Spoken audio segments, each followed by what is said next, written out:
I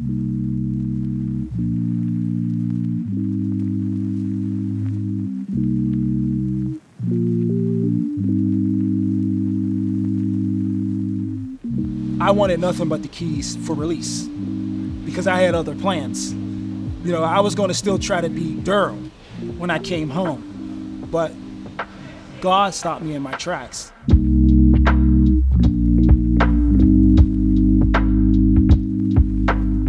During my younger days, I was in the streets. I sold drugs and things of that nature. Finally caught up with me and got myself into some trouble. And that's how I wound up at the Allegheny County Jail.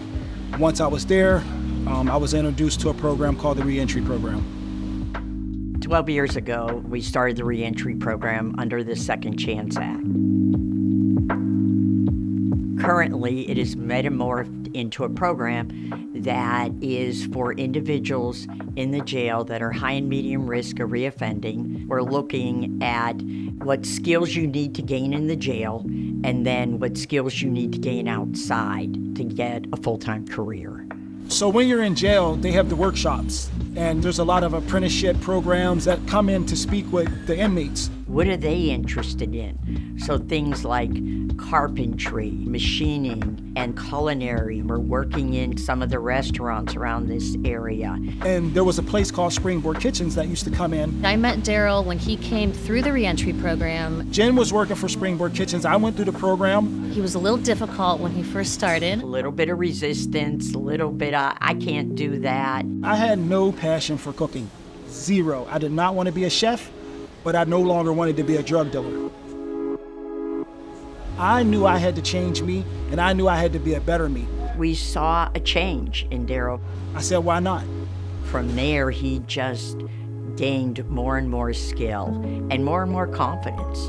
I developed the patience to actually understand that I was somebody, and that my past didn't define me, and that I was worthy, and that I was able to do this. It doesn't matter what your past is. Your past informs, but it does not dictate your future. And he's definitely a living example of that. The reentry program is not just giving you skills to manage your attitudes, your behaviors, and things of that nature, but they're also connecting you with people that are going to help you stay out of trouble. Once they re-enter the community, we're following them 6 to 9 months to help them get employment, stable living address, all the treatment and other services they need. They need doors open, and they need networks, and they need people to just give them opportunity. He got a job from that program. He was out working in the world, and a couple years went by, and I started Community Kitchen Pittsburgh, and he was my absolute first call I made. So I thought I was going to be a production cook. I was going to come in and do my 9 to 5, get my 8 hours in, do the work, and I was going to go home. I poached him to come work for us as our inaugural chef trainer here at Community Kitchen. And I was asked to teach these students and these people coming in all of the skills that I've learned in just 4 months. You seriously believe that I can do this? I really felt that it was important to have somebody with lived experience. He really understands what people go through when they come out. Everything Jen challenged me with, I said, bring it on. Let's do it. Let's do it. We're doing about 2,000 meals every day.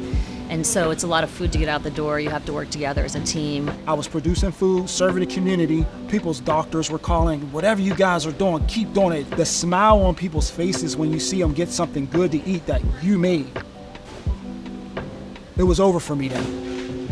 This is what I'm doing the rest of my life. I think he really inspired a lot of people. We all carry kind of our personal lives and our past traumas in, and Daryl was always really good about managing that in the kitchen.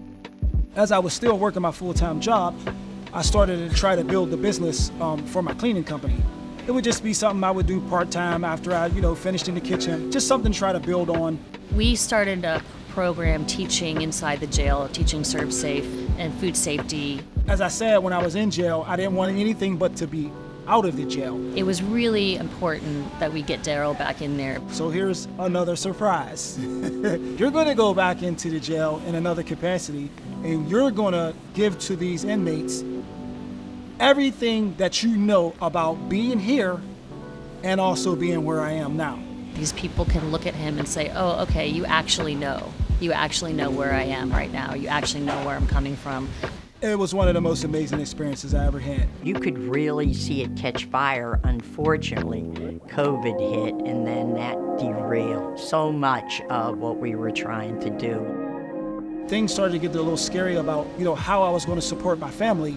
I decided to get my company registered as an LLC.